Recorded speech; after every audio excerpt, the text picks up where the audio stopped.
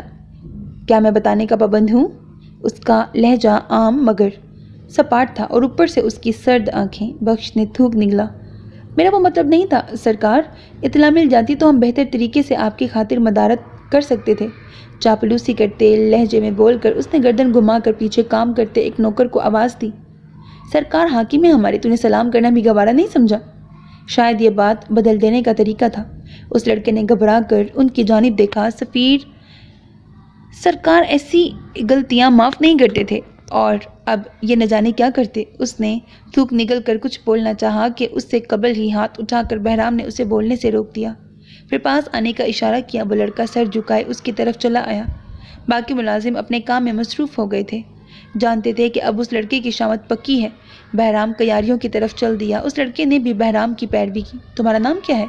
گلاب کے پودے دیکھتا وہ مصروف سے انداز میں بولا۔ دلاور خان، اس نے کانپتے لہجے میں جواب دیا۔ تو ایسا ہے دلاور کہ مجھے بہت اچھا لگا جب تم اپنے کام میں مصروف رہے۔ کون آیا ہے؟ وہ کیا ہے؟ اس کی پرواہ کیے بغیر کوئی انسان کسی پر حاکم نہیں ہو سکتا۔ انسان تو اپنی ذات پر بھی حاکم نہیں ہے۔ جب انسان کا اپنے نفس پر قابو آ جائے اس وقت وہ خود پر حاکم ہوگا۔ اس سے قبل تو اسے نفس پر قابو رکھنے کے لیے بھی رب سے رجوع کرنا پڑتا ہے۔ حاکم صرف رب کی ذات ہے، تم پر، مجھ پر اور اس کل ارض و سما کی ہر شے پر۔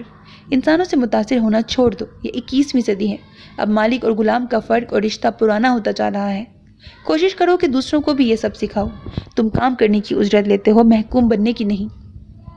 بات کے آخر میں نرم سی مسکراہٹ اس کی جانب اچھال کر وہ دوسری جانب چلا گیا۔ دلاور نے نم آنکھیں اٹھا کر اس کی جانب دیکھا۔ رب کے بھلے بندوں سے زمین بھری پڑی تھی۔ کیسا شخص تھا وہ؟ متاثر کر گیا اور یہ بھی کہہ گیا کہ انسانوں سے متاثر ہونا چھوڑ دو۔ یار اب بچے نا بہت گندی گندی چیخیں مار رہے ہیں۔ I think I have to stop it here. میں اگین اسٹارٹ کرتی، تھوڑی سی سائلنس ہوتی ہے نا تو پھر اسٹارٹ کرتی ہوں، اوکے؟ چاڑے کی کڑکڑاتی شام کی زردی مائل رنگت اب بوسیدہ پڑ چکی تھی۔ شجر پر موجود چرند بھی اب گھونسلوں میں جا چھپے تھے۔ آسمان کی چادر پر افشاں انڈیلنے کا وقت ہوا جا رہا تھا۔ فضا میں مغرب کی اذانوں کی صدا گونج رہی تھی۔ 3 اذانیں دی جا چکی تھیں۔ پکے صحن کے کونے میں بنے کمرے میں گھر کے مکین دبکے بیٹھے تھے۔ سردیوں کی شامیں جلد ہی چھانے لگتی ہیں۔ ابھی 6 بھی نہ بجے تھے اور باہر رات کا سما تھا۔ کمرے کے کونے میں انگیٹھی پڑی تھی جس میں کوئلوں کے چٹکنے کی آواز برابر آ رہی تھی۔ ایک چارپائی پر مرتضیٰ لیٹا ہوا تھا، چہرے پر رضائی ڈال رکھی تھی، اسی لیے اس کے جاگنے یا سونے کا اندازہ نہیں لگایا جا سکتا تھا۔ پاس کچھ کتابیں پڑی تھیں، سرے ورق سے اندازہ لگایا جا سکتا تھا کہ وہ قانون کی کتابیں ہیں۔ اس نے مزید آگے بڑھنے کا فیصلہ کر لیا تھا۔ کب تک وہ دوسروں کے نوکر بن کر کام کرتا رہے گا؟ گلشیر اس کے اس فیصلے پر خوش تھے۔ کم از کم اس نے تعلیم جاری رکھنے کا فیصلہ تو کر لیا تھا۔ وہ 2 دن بعد لاہور جا رہا تھا۔ گاؤں میں کوئی انہیں اب قبول ہی نہیں کرنا چاہتا تھا۔ مرتضیٰ چاہتا تھا کہ یہاں سے سب بیچ کر وہ شہر چلے جائیں۔ آغاز پر تو کرائے کا گھر ہی لینا ہوگا، بعد ازاں سب ٹھیک ہوتا جائے گا۔ انہیں زینی کے لیے بے انتہا دکھ تھا۔ دل پر پتھر رکھ کر بیٹی دے تو دی تھی، مگر اب وہ پھانس عمر بھر سینے میں چبھنی تھی۔ رومانا کے کہنے کے مطابق کہ جب تک یہاں رہیں گے لوگوں کی نظروں اور باتوں کا جواب دے دے کر ویسے ہی تھک جائیں گے۔ قسمت نے اس کے لیے بہتر لکھا ہوا تو وہ دوبارہ اس سے ضرور ملیں گے۔ کمرے میں تپش بڑھتی جا رہی تھی۔ رومانا کے ٹرنک میں کپڑے رکھتے ہاتھ تھمے، کمر انگیٹھی اٹاری میں رکھ دے، دیکھیو ہاتھ نہ جلا لیو۔ صفحے پر لکیریں کھینچتے کمر نے ذرا کی ذرا سر اٹھایا، پھر سر واپس گرا لیا۔ کمرے میں ایک بار پھر خاموشی چھا گئی۔ رومانا پھر سے اپنے کاموں میں مصروف ہو گئی۔ باہر لکڑی کا دروازہ بجنے لگا تو کمر کو ہوش آیا۔ ہر دستک پر اسی کے آنے کا گمان ہوتا تھا۔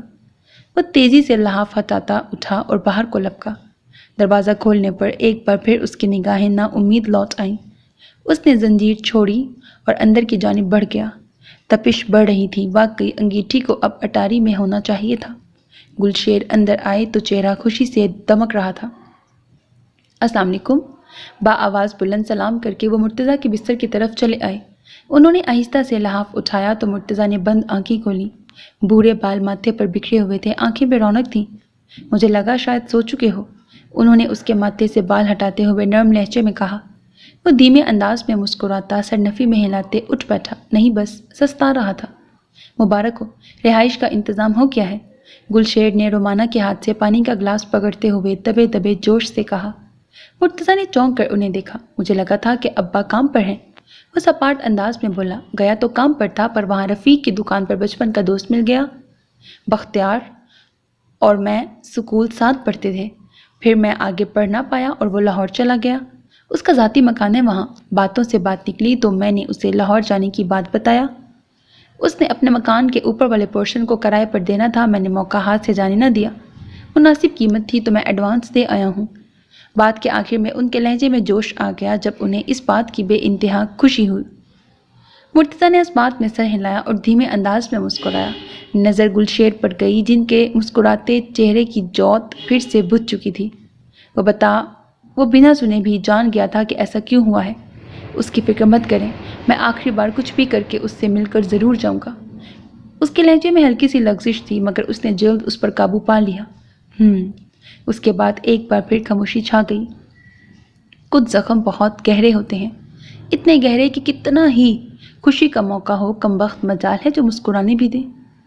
رات کی سیاہی مائل چادر پورے آسمان کی روشنی مٹا چکی تو مسافروں کی رہنمائی کو چاند نے تاریک چادر پر اپنی روشنی بکھیرنا ضروری سمجھی۔ ٹمٹماتے ستاروں نے بھی چاند کا مقابلہ کرنا ضروری سمجھا۔ گاؤں کی فضا میں مقدس خاموشی کا ڈیرا تھا۔ کپاس کی فصلوں میں سے گزرتی ٹھنڈی ہوائیں فصلوں میں ہلچل مچاتی اور چند پل بعد پھر خاموشی چھا جاتی۔ کچی پکی پگڈنڈیوں کے کنارے لگے لاتعداد اونچے چیڑ کے درخت کالی ڈالیوں سمیت ہیبت ناک معلوم ہو رہے تھے۔ کہیں دور سے کتوں کے بھونکنے کی آوازیں برابر آ رہی تھیں۔ حویلی اندھیروں میں ڈوبی ہوئی تھی۔ پتھریلی روش چاند کی روشنی میں نہائی معلوم ہو رہی تھی۔ کنارے پر بنے اوس میں چاند سمیت حویلی کا عکس بھی نمایاں ہو رہا تھا۔ گارڈ دروازے کے پاس چارپائی ڈالے لحاف میں دبکے سو رہے تھے۔ ہوا زور سے چلی تو پتوں کے کڑکڑانے، ڈالیوں کے ہلنے کی آواز آئی اور ایک بار پھر خاموشی چھا گئی۔ کسی نے حویلی کی پچھلی دیوار سے دالان میں چھلانگ لگائی۔ 2 پل خاموشی کی نظر ہوئے اور پھر وہ ہیولا دیوار کے ساتھ دم سادھے آگے کی جانب بڑھنے لگا۔ چہرہ کالی چادر کے سبب چھپا ہوا تھا۔ ان سے جھانکتی آنکھیں اضطراب کی کیفیت میں ارد گرد کا جائزہ لے رہی تھیں۔ جب سے اس نے یہ خبر سنی تھی کہ آغا جان نے اس کا رشتہ بہرام خان سے طے کر دیا ہے، وہ جلے پاؤں کی بلی بنی پورے کمرے کے چکر کاٹ رہی تھی۔ انگلیاں اتنی بار چٹکھا چکی تھی کہ اب انگلیوں میں بھی درد ہونے لگا تھا۔ وہ کیا کرے؟ انکار؟ کبھی یہ خیال آتا تو کبھی یہاں سے بھاگ جانے کا خیال آتا۔ سوچ سوچ کر وہ بے حال ہو رہی تھی اور ہر دروازہ تھا کہ بند نظر آ رہا تھا۔ کمرے میں چلتے بلب کی پیلی روشنی منظر واضح کر رہی تھی۔ کالے ڈھیلے ڈھالے سوٹ میں اس کے بھورے بال کمر ڈھانپے ہوئے تھے۔ ناک کی نت چمک رہی تھی۔ آنکھوں میں الجھن، بیزاری اور غصہ تھا۔ دل بس ایک شخص کا نام لیتا دھڑک دھڑک کر بے حال ہو رہا تھا۔ اس کے سوا کوئی نام سننے کو نہ دل تیار تھا نہ دماغ۔ وہ نہ تو خانزادی تھی نہ حویلی والوں کی بیٹی، تو کیوں وہ اپنے جذبات کی قربانی دے کر ان کی محبت امر کرے؟ کیوں وہ ان کے پوتے کے لیے اپنی زندگی جہنم بنا دے؟ وہ آغا جان کے سامنے، حویلی کے کسی دوسرے فرد کے سامنے جب مرتضیٰ کا نام نہیں لے سکتی تھی تو کیوں وہ خواہ قربانی کی مثال بنے؟ اسے مرتضیٰ کے پاس آنا تھا۔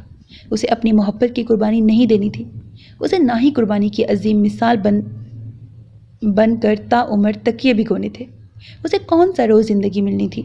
اس نے گالوں پر آئے آنسو تیزی سے صاف کیے اور الماری کی طرف بڑھی۔ وہ ہیولا اندازے لگاتا رسوئی سے پیچھے کی جانب جاتے دروازے تک پہنچ چکا تھا۔ ہینڈل آرام سے گھمانا چاہا مگر بے سود۔ اس نے ارد گرد دیکھا۔ ہر جانب خاموشی، کسی ذی روح کے نہ ہونے کی اطلاع تھی۔ جیب میں ہاتھ ڈال کر اس نے تیکھی نوک والا چاقو نکالا، پھر احتیاط سے لاک میں ڈال کر اسے مہارت سے گھمایا۔ اگلے پل ٹک کی ہلکی سی آواز سے لاک نے دروازے کے کھلنے کا پتہ دیا۔ اس نے چاقو جیب میں ڈالا اور آہستہ سے دروازہ دھکیلا، جو آرام سے بنا آواز کے کھل گیا۔ دھک دھک کرتے دل کو سنبھال کر اس نے اندر قدم رکھا۔ رسوئی میں گھپ اندھیرا تھا۔ اس نے آنکھیں زور سے بند کیں اور پھر کھولیں۔ اب منظر کچھ حد تک واضح تھا۔ اس نے ہر قدم پھونک پھونک کر رکھا۔ یہاں اس سے ذرا سی چوک ہوگی، وہاں اس کی لاش بھی کسی کو نہیں ملے گی۔ اسی لیے ضروری تھا کہ جوش سے زیادہ ہوش سے کام لیا جائے۔ خجستہ نے اسے بتایا تھا کہ زینی کو کس کمرے میں ٹھہرایا گیا ہے۔ وہ راہداری میں آیا تو گپ اندھیرے نے اس کا استقبال کیا۔ اس نے ارد گرد محتاط انداز میں دیکھا اور اس کوٹری تک چلا آیا۔ وہ ہاتھ ڈال کر دروازہ کھولنے ہی والا تھا کہ اندر سے آتی ہلکی آوازوں پر چونک کر رکا۔ کیوں جاؤں میں آپ کے کمرے میں؟ تیکھی سی یہ آواز زینی کی تھی۔ جواباً کوئی دھیمے انداز میں ہنسا۔ محترمہ زینی صاحبہ، اگر تم بھول گئی ہو تو میں یاد کروا دیتا ہوں کہ تم میرے نکاح میں ہو اور بیوی کو یہ زیب نہیں دیتا کہ اپنا بستر علیحدہ کرے۔ بہرام نے مسکراتے ہوئے نرم آواز میں کہا۔ زینی نے نظریں اٹھا کر اس کی گہری آنکھوں میں جھانکا۔ وہاں آپ کی دوسری بیوی آنے والی ہے۔ مجھے بھی زیب نہیں دیتا کہ میں خاوند اور بیوی کے ذاتی مسائل کا حصہ بنوں۔ میں نے آپ سے کہا تھا نا کہ مجھے اتنے خواب مت دکھائیں، مجھے زیب نہیں دیتا خواب دیکھنا۔ زینی کے لہجے میں اب کی بار گہرا دکھ تھا۔ بہرام کے دل کو کچوکا لگا۔ باہر کھڑے مرتضیٰ کا دل دھک دھک کر رہا تھا۔ وہ بہرام کا جواب سننے کو بےتاب تھا۔ آج کی رات یا تو وہ یہاں زینی کو خدا کی امان میں چھوڑ کر جانے والا تھا یا پھر ساتھ لے جانے کو آیا تھا۔ بہرام نے گہرا سانس بھرا۔ 2 پل خاموشی کی نظر ہوئے، پھر بہرام قمیض جھاڑتا اس کے بستر کے پاس سے اٹھ کھڑا ہوا۔ مسکراتی نظر اس پر ڈال کر ہاتھ بڑھایا۔ مجھے خود پر بھروسہ ہے، اور میرا بھروسہ مجھے یہ کہتا ہے کہ بہرام خان، تم بس ایک بیوی کے ساتھ ہی انصاف کر سکتے ہو، لہٰذا تمہیں زیب نہیں دیتا کہ تم خدا کو مزید ناراض کرو اور کسی کے دل کو دکھانے کا سبب بنو۔ اس کے لہجے میں بہت مٹھاس اور نرمی تھی۔ زینی کا دل یکبارگی سے دھڑکا۔ ان کی ہر ملاقات اس کی نظروں کے سامنے سے گزری، دل مسکرا اٹھا۔ مطلب؟ اس نے نہ سمجھی کی اداکاری کی۔ مطلب یہ کہ میں شادی نہیں کرنے والا، مگر حویلی والوں کا دماغ درست کرنا بھی ضروری ہے۔ وہ مزید بھی کہہ رہا تھا، مگر دل میں ڈیروں اطمینان لیے خدا کا شکر ادا کرتے مرتضیٰ وہاں سے ہٹا اور ایک بار پھر خاموشی سے اندھیرے کا حصہ بنتا گیا۔ وہ پچھلے حصے کی طرف آیا، پھر ارد گرد دیکھ کر دوسری جانب مڑا۔ مڑنے کی دیر تھی کہ کسی نسوانی وجود سے ٹکرا گیا۔ لمحے کے 1000ویں حصے میں وہ اس سے دور ہوا۔ گہرا سانس بھرے اس نے اپنے حواس بحال کیے۔ گہرے اندھیرے میں اس بات کا اندازہ لگانا مشکل تھا کہ وہ نسوانی وجود کس کا ہے۔ دوسری جانب کشف کا دماغ سائیں سائیں کرنے لگا تھا۔ آخر کون تھا وہ جو اس سے ٹکرا گیا؟ کہیں بہرام؟ پہلا خیال یہی تھا جس نے دماغ کو جکڑ لیا تھا۔ کون ہے؟ بالآخر مرتضیٰ نے ہمت کر ہی لی۔ یہ آواز؟ یہ تو وہ ہزاروں میں بھی پہچان سکتی تھی۔ اس کا دل یکبارگی سے دھڑک اٹھا، مگر سوال یہ تھا کہ وہ یہاں کیوں تھا اور اس پہر؟ قسمت کا اتفاق حسین تھا۔ مرتضیٰ؟ اس کے لبوں سے سرسراتی آواز نکلی۔ دوسری جانب مرتضیٰ کے لیے جیسے کل کائنات تھم گئی تھی۔ اس نے نفی میں سر ہلایا۔ یہ شاید اس کا وہم تھا۔ وہ آج کل کشف کے بارے میں بہت سوچنے لگا تھا۔ یہ غالباً اس کا وہم ہی تھا۔ وادی محبت میں رقصہ محبت اس بے خبری پر دھیمے سے مسکرا دی۔ الہام نے اپنے سنہرے پر سمیٹے اور کسی اور دیس کی سیر کو نکل گیا، ایک اور کہانی لکھنے۔ محبت اور الہام محبت فتح مند ٹھہرے تھے۔ غلام شہزادے کے دل میں شہزادی کے لیے محبت بالآخر پیدا ہو ہی گئی تھی۔ یہ آپ ہی ہیں نا؟ مرتضیٰ جواب دیں، وہ آہستہ آواز میں دوبارہ چلائی۔ دیوار کی جانب رخ موڑے کھڑے مرتضیٰ کا دل تھمسا گیا۔ کیا یہ حقیقت تھی؟ لمحے کے 1000ویں حصے میں اس نے رخ موڑا اور اس جانب دیکھا۔ آپ حقیقت ہے؟ اس نے بے خبری سے کہا تو کشف غیر متوقع جواب پر چونکی، آنکھیں سکیڑ کر چاند کی روشنی میں اس کا چہرہ دیکھنا چاہا، جو نیم اندھیرے کے سبب خاص واضح نہیں تھا۔ میرا مطلب ہے، آپ یہاں کیا کر رہی ہیں خانزادی صاحبہ؟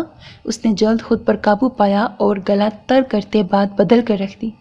کیا یہ سوال ہمیں آپ سے نہیں پوچھنا چاہیے؟ اس نے جواب میں سوال پوچھ لیا۔ مرتضیٰ چند لمحے اندھیرے میں کھڑے اس ہیولے کو دیکھتا رہا۔ دل و دماغ میں جنگ جاری تھی۔ کیا اسے بتا دینا چاہیے؟ اس کا دل توڑ دینا چاہیے؟ یہ سوچ اس کا اپنا دل توڑ رہی تھی۔ کیا ستم تھا یہ؟ وہ اس حویلی کا ہی بیٹا تھا، مگر وہ کھل کر اپنا حق بھی نہیں مانگ سکتا تھا۔ وہ تنہائی میں خود کو ناجائز کہنے پر رو پڑتا تھا۔ وہ کیسے برداشت کر سکتا تھا کہ دنیا اسے ناجائز سمجھے؟ کل حویلی والے اسے اپنا خود ماننے سے انکار کریں گے تو پرسوں دنیا اسے انسان ماننے سے انکار کر دے گی۔ غربت سے ہی صحیح، مگر عزت تو نصیب تھی۔ جس بات کا پردہ رب نے ڈال دیا تھا، بندہ ہو کر اسے کیا حق تھا کہ اسے بے پردہ کر دیتا؟ آپ کے اور میرے راستے ازلوں سے جدا ہیں خانزادی صاحبہ۔ یہ جو ہمارے درمیان روایتوں، اقدار اور حویلی کی زنجیر ہے، یہ کبھی ٹوٹ نہیں سکتی۔ میری آپ سے گزارش ہے کہ باخدا اپنے دل کو سنبھال لیں۔ وہ یہاں اپنی بہن سے ملنے آیا تھا آخری بار، اور یہ دیکھ کر دل کو اطمینان ہوا کہ وہ بہت خوش ہے۔ اب میں اپنے نئے سفر پر پرسکون ہو کر نکل سکتا ہوں۔ چلتا ہوں، خدائے پاما۔ ماتھے تک ہاتھ لے جا کر سلام کیا اور اندھیرے کا حصہ بن گیا۔ کشف سن سی رہ گئی تھی۔ بے دم ہوتی وہ گھٹنوں کے بل زمین پر آ گری۔ آپ کے اور میرے راستے ازلوں سے جدا ہیں خانزادی صاحبہ۔ یہ جو ہمارے درمیان روایتوں، اقدار اور حویلی کی زنجیر ہے، یہ کبھی ٹوٹ نہیں سکتی۔ میری آپ سے گزارش ہے کہ باخدا اپنے دل کو سنبھال لیں۔ اس کا دل مٹھی میں آ گیا۔ مرتضیٰ کی آواز کی باز گشت جاری تھی۔ وہ کہاں جا رہا تھا؟ وہ جتنا سوچ رہی تھی، دل اتنا اداس ہو رہا تھا۔ گمان جب حقیقت بنتا ہے تو عذاب لگتا ہے۔ اسے بھی یوں ہی محسوس ہو رہا تھا جیسے کوئی آہستہ آہستہ اس کا دل چیر رہا ہے۔ رات کی سیاہی مزید بڑھ رہی تھی۔ کچی پگڈنڈی پر چلتے مرتضیٰ کے قدم لڑکھڑا رہے تھے۔ یوں محسوس ہو رہا تھا کہ مسافر دل کہیں چھوڑ آیا ہے۔ اس کی پشت تکتے چیڑ کے درختوں کو محسوس ہوا کہ وہ آستین سے آنسو صاف کرتا گمنام راستوں کی جانب جا رہا ہے۔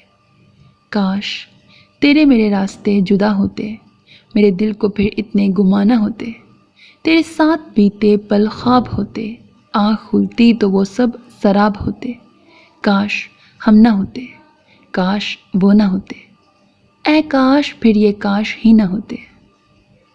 سرمئی دھوپ کے سبب دھند کچھ حد تک کم محسوس ہو رہی تھی، ورنہ سامنے سے آتا بندہ دیکھنا دشوار ہو جاتا تھا۔ ایسے میں یونیورسٹی میں ایک بار پھر امتحانات کا موسم جاری تھا اور اسٹوڈنٹس کے لیے امتحان جاڑی کی سردی میں آتش کا کام کر رہے تھے۔ وہ امتحان سے فارغ ہو کر کیفے چلا آیا۔ کیفیٹیریا میں آج کچھ خاص رش نہ تھا۔ اس نے چنے اور نان کا آرڈر دیا اور کھڑکی کے پاس لگے میز کرسی کی جانب چلا آیا۔ اسے سائم کا انتظار تھا جو ہمیشہ اس کے بعد ہی امتحان گاہ سے نکلتا تھا۔ آج کل وہ امتحانوں کے سبب ناشتہ یہیں آ کر کرتے تھے۔ وہ کرسی کھینچ کر بیٹھا اور بیگ میز پر رکھا۔ زپ کھول کر وہ منہ تقریباً بیگ میں گھسائے بیٹھا تھا جب کسی نے سامنے والی کرسی کھسکائی۔ ایک دم ہی آس پاس زنانہ پرفیوم کی خوشبو پھیل سی گئی۔ جب وہ وجود بیٹھ گیا تو خوشبو مزید بڑھتی چلی گئی۔ زعیم نے چونک کر سر اٹھایا، نظر سیدھی بازو پر گئی۔ سخت سردی میں بھی وہ بازو کی آستین چڑھائے بیٹھی تھی۔ بازو دیکھ کر ہی اسے اندازہ ہو گیا تھا کہ وہ کوئی اور نہیں تانیہ ہی ہے۔ اس نے آہستہ سے نگاہ اس کے چہرے پر ڈالی۔ ہلکے میک اپ میں وہ جاذب نظر خوبصورت لڑکی آنکھوں میں امید لیے بیٹھی تھی۔ زعیم کے دل کو کچوکا لگا۔ کیوں اتنے عرصے سے وہ اسے اپنی امید پر بحال کر رہا ہے؟ وہ کیوں اسے جواب نہیں دے دیتا؟ وہ اس کے احساس و جذبات کے ساتھ کیسے کھیل سکتا تھا؟ تانیہ، آپ یہاں کیا کر رہی ہیں؟ اس نے لہجے کو بے حد سنجیدہ بنا لیا تھا۔ تانیہ نے ناسمجھی سے اسے دیکھا، آنکھوں کی چمک مدھم پڑی۔ کیا مجھے یہاں نہیں ہونا چاہیے؟ اس کے لہجے میں اشتیاق تھا۔ زعیم نے گہرا سانس بھرا۔ میں نے کبھی آپ کو یہاں ہونے کے لیے نہیں کہا، کبھی آپ کو امید نہیں دلائی، پھر آپ کا یہاں ہونا بنتا ہی نہیں ہے تانیہ۔ وہ سنجیدہ لہجے میں ایک ایک لفظ ٹھہر ٹھہر کر ادا کر رہا تھا اور تانیہ خاموشی سے اسے دیکھ رہی تھی۔ میں نے کبھی آپ کے لیے کوئی خط نہیں لکھا تھا۔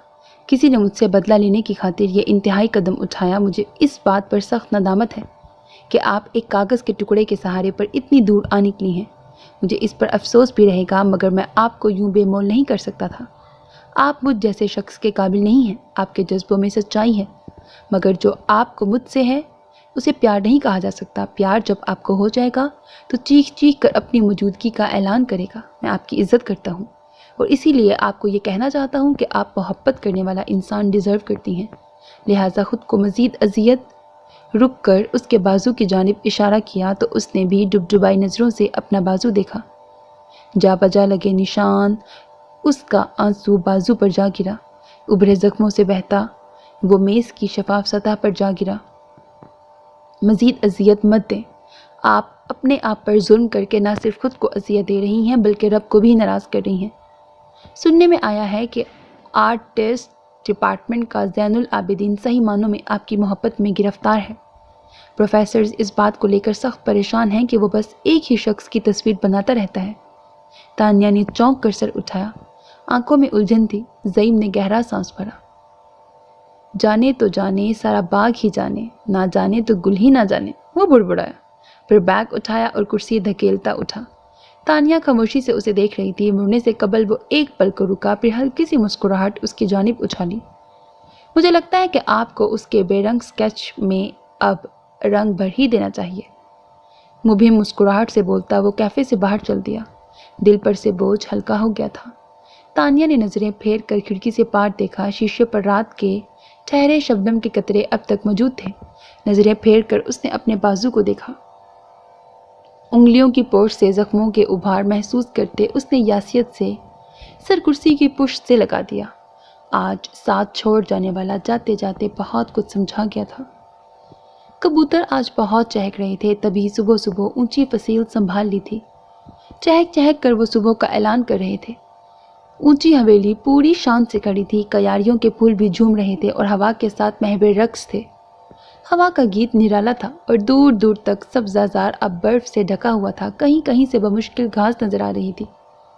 اندر کی طرف چلیں تو ماحول میں سخت تناؤ تھا۔ آغا جان سمیت حویلی کے تمام لوگ لاؤنج میں بیٹھے تھے۔ یہ مردان خانے کا لاؤنج تھا۔ سب کی نظریں اوپر جاتی سیڑھیوں سے چپکی ہوئی تھیں۔ ونی کو جہاں ٹھہرایا تھا وہ وہاں نہیں تھی، تو آخر وہ کہاں تھی؟ بہرام نے اب کھلے عام بغاوت کر ڈالی تھی۔ آغا جان خود پر بڑی مشکل سے جبر کیے بیٹھے تھے۔ بی بی سرکار کی حالت بھی مختلف نہ تھی۔ گھڑی کی ٹک ٹک شور مچاتی سب کو آنے والے وقت کے لیے تیار کر رہی تھی۔ بلاخر ٹھک کی آواز سے بہرام خان کے کمرے کا دروازہ کھلا تھا۔ کشف نے بے چینی سے بھاری پپوٹوں والی آنکھیں گھما کر دیکھنا چاہا۔ قدموں کی چاپ سنائی دی، اور چند لمحے بعد جب بہرام خان نے نیچے آتی سیڑھی پر قدم رکھا تو وہ واقعی تنہا نہیں تھا۔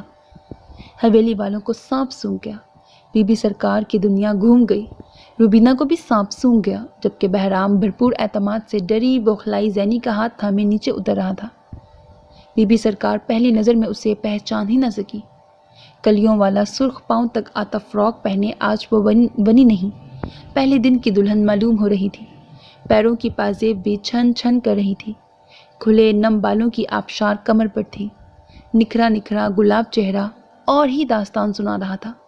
بی بی سرکار سمیت سب کے اوسان قطع ہو رہے تھے۔ نیچے پہنچ کر بہرام نے اس کے ہاتھ پر گرفت مضبوط کر دی۔ اس کے ٹھنڈے پڑتے ہاتھوں سے وہ اندازہ لگا سکتا تھا کہ وہ خوف زدہ ہے۔ بہرام نے چہرہ موڑ کر اس کا گلاب چہرہ دیکھا۔ لونگ چمک رہا تھا مگر آنکھوں میں خوف کی رمق تھی۔ بہرام نے مسکرا کر آنکھوں ہی آنکھوں میں اشارہ کیا، گویا اسے اپنے ہونے کا یقین دلایا، پھر ہلکے سے مسکرایا اور اس کا ہاتھ دبا کر چھوڑا۔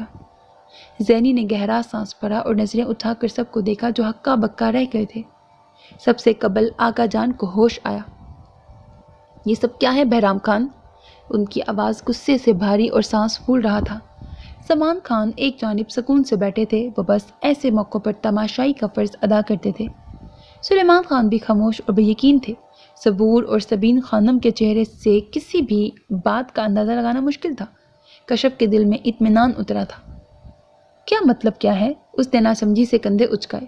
تم جانتے ہو ہم کیا کہہ رہے ہیں؟ یہ لڑکی تمہارے ساتھ کیوں تھی؟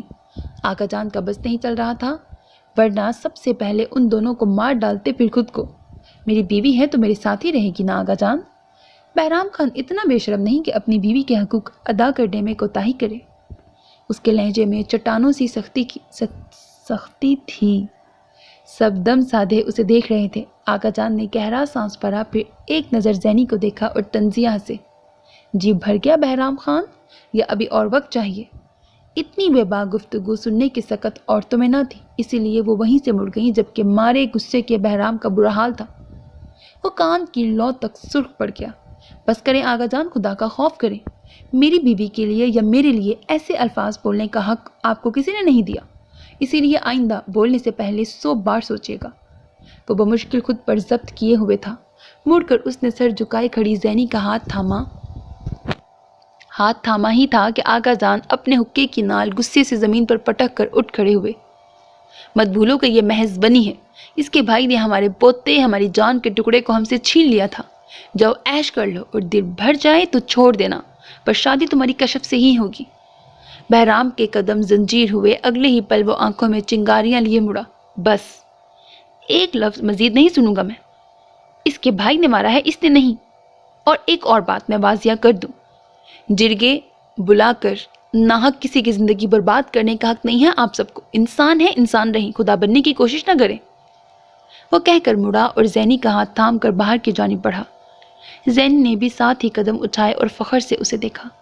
وہ پل بھر کو رکا اور رخ موڑ کر آقا جان کو دیکھا جو تنفر سے اسے دیکھ رہے تھے۔ قتل اس کے بھائی نے بھی نہیں کیا۔ اس کی بات پر سب سن رہ گئے اور خود زنیش بھی۔ تو کیا وہ جانتا تھا کہ قتل زینی نے کیا تھا؟ زینی اب بے دم سی ہوئی، اس کے قدموں سے قدم ملاتی جا رہی تھی۔ دروازے کے پاس پہنچ کر انہیں رکنا پڑا، کیونکہ سامنے ہی صبور خانم ہاتھ میں چادر پکڑے کھڑی تھی۔ حویلی کی عورتیں بے نقاب کہیں نہیں جاتی خانہ۔ ساتھ ہی چادر اس کی طرف بڑھا کر خاموشی سے واپس اندر چلی گئی۔ بہرام نے چادر کھول کر زینی کی گرد لپیٹ دی۔ زینی نے خود کو بے انتہا محفوظ پایا۔ اتنا وہ جانتی تھی کہ وہ باہر جا رہے ہیں، مگر کہاں یہ وہ نہیں جانتی تھی۔ وہ خوف زدہ تھی کہ بہرام اس کا راز پا چکا ہے۔ بہرام نے اس کے لیے گاڑی کا دروازہ کھولا تو وہ ممنون آنکھوں سے اسے دیکھنے لگی۔ کہاں رہی تھی اسے ان لاڈ نخروں کی عادت، مگر اب بلا خیر صبر کا پھل مل گیا تھا۔ وہ انجام کی پرواہ کیے بغیر جینا چاہتی تھی، وہ اب کل کی پرواہ کیے بغیر آج کو جینا چاہتی تھی۔ کھڑکی سے جھانکتی کشف نے خاموشی سے پردے واپس گرا دیے۔ اندر کہیں بہت اطمینان اترا تھا۔ وہ خاموش کھڑی تھی، کسی بھی پل بے دم ہو کر گرنے کو تیار۔ اس کے وہم و گمان میں بھی نہ تھا کہ بہرام اسے یہاں لائے گا۔ اتنے ماہ بعد وہ پھر اس دہلیز کے سامنے کھڑی تھی جہاں سے وہ ونی بن کر نکلی تھی۔ یہ گلیاں، محلہ سب اس کے لیے جیسے اجنبی ہوئے معلوم ہو رہے تھے۔ لوگوں کی چہمگوئیاں جاری و ساری تھیں۔ کوئی کہہ رہا تھا یہ کیا ہے، کوئی گونگا ہو گیا تھا۔ لوگوں کو اپنی آنکھوں پر یقین ہی نہیں ہو پا رہا تھا۔ ایسا کیسے ہو سکتا تھا؟ بنی ہوئی لڑکی ایسے کیسے سج دھج کے کھڑی تھی؟ یہ تو گاؤں کی تاریخ میں پہلی بار ہو رہا تھا۔ بہرام کی میت میں وہ لڑکی وہ لکڑی کے دروازے کے پاس پہنچی، مگر دستک دینے کو ہاتھ ہی نہ اٹھ پا رہے تھے۔ وہ منجمد ہو گئی تھی۔ اس دروازے کو کھول کر اس نے اس روز مصیبت کو دعوت دی تھی۔ ادھر سے ہی وہ ابا اور حویلی کے ملازموں کے ساتھ جرگے گئی تھی۔ بہرام اس کی حالت کو سمجھ سکتا تھا، تبھی بغیر کچھ بولے آگے بڑھ کر اس نے دروازہ کھٹکھٹا دیا۔ چند پل بعد ٹھک کی آواز سے دروازہ کھلا۔ سامنے گلشیر کھڑے تھے۔ ان کی پہلی نظر بہرام پر گئی، جو سنجیدہ چہرے سمیت ان کی جانب دیکھ رہا تھا۔ انہوں نے جھٹ سے گردن گھما کر ساتھ کھڑے نسوانی وجود کو دیکھا۔ دل تڑپ اٹھا۔ یہ تو ان کی رانی تھی۔ وہ نقاب میں بھی پہچان گئے تھے۔ اگلے ہی پل زینی تڑپ کر ان کے گلے آ لگی۔ دونوں باپ بیٹی زاروں کے تار رو رہے تھے۔ بہرام بھی چوکھٹ عبور کر کے اندر آ گیا۔ اب نظریں گھمائے وہ اطراف کا جائزہ لے رہا تھا۔ سامان باندھا پڑا تھا، اس کا مطلب وہ کہیں جانے والے تھے۔ ابا کون ہے؟ یہ مرتضیٰ کی آواز تھی۔ وہ جو یوں ہی سامنے آیا گنگ رہ گیا۔ بہرام نے ہلکی سی مسکراہٹ کا تبادلہ کیا۔ مرتضیٰ نے بے یقینی سے بہرام کو اور اس کے ساتھ زینی کو دیکھا اور تیزی سے ان کی جانب لپکا۔ لالا؟ زینی خوب رونے کے بعد اب مرتضیٰ کی جانب مڑی۔ اٹھاری سے رومانہ اور کمر بھی نکل آئی۔ کمر کا چہرہ پیلا پڑ رہا تھا۔ رومانہ زینی کی جانب مڑتی پل بھر کو بیٹے کا خیال کر کے رکی، پھر مڑ کر اس کا بازو پکڑ کر ہلکا سا دبایا۔ زینی اکیلی نہیں ہے پتر، اس کا شوہر بھی ساتھ ہے۔ گویا یہ جتانا بہت ضروری تھا۔ وہ بیٹے کے دل سے امید کا آخری دیا بھی بجھانا چاہتی تھی۔ پھر وہ بھی انہی کی جانب بڑھ گئی۔ کمر نے دھندلائی نظروں سے دروازے کی جانب دیکھا۔ زینی اکیلی نہیں تھی، اس کا شوہر اس کے ساتھ تھا۔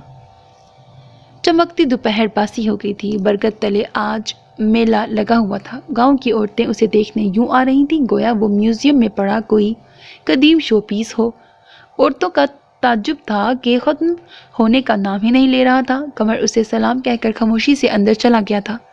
اس کی چمکتی آنکھوں نے جواب دے دیا تھا۔ اب کمر کے پاس کوئی جواز بچا ہی نہ تھا۔ سیمی جب سے آئی تھی زینی کے ساتھ ساتھ تھی۔ اس نے کبھی سوچا بھی نہیں تھا کہ اب دوبارہ کبھی وہ اس سے مل پائے گی، مگر یہ تو جیسے معجزہ تھا۔ انہوں نے اس قلیل وقت میں ڈھیروں باتیں کر ڈالی تھی۔ 2 گھنٹے قبل ہی بہرام مرتضیٰ کو ساتھ لیے باہر گیا تھا۔ بقول اس کے اسے مرتضیٰ سے ضروری بات کرنی تھی۔ گلشیر تو اپنی آنکھوں کی ٹھنڈک بجھا رہے تھے۔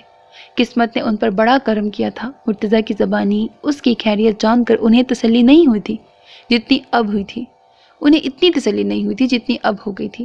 اور زینی اتنی اچھی بیٹی تھی کہ مجال جو خود پر ہوئے ظلم کا رتی برابر ذکر کیا ہو، وہ سب کو اپنے رویے سے مطمئن کر رہی تھی۔ اسے جب غم کے بادل چھٹ رہے تھے تو کیوں وہ اس کہانی کو پھر دہرا کر سب کے ساتھ ساتھ خود کو بھی تکلیف دیتی؟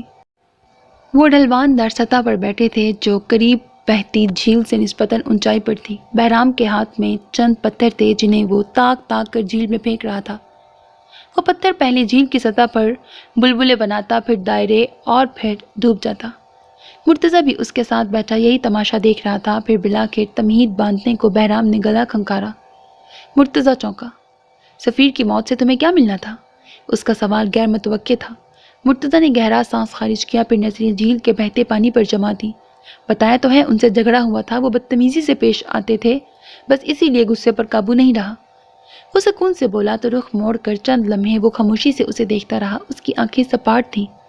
مرتضیٰ نظریں چرا گیا۔ زنیش کو بچا رہے ہو؟ اس کے بعد پر مرتضیٰ سن رہ گیا۔ پتلیاں ہلنے سے انکاری ہو گئیں اور زبان تالو سے چپک گئی۔ نہیں تو لہجہ بھر کو اس کے لہجے میں لغزش آئی، پر وہ قابو پا گیا تھا۔ بہرام نے نفی میں سہلایا۔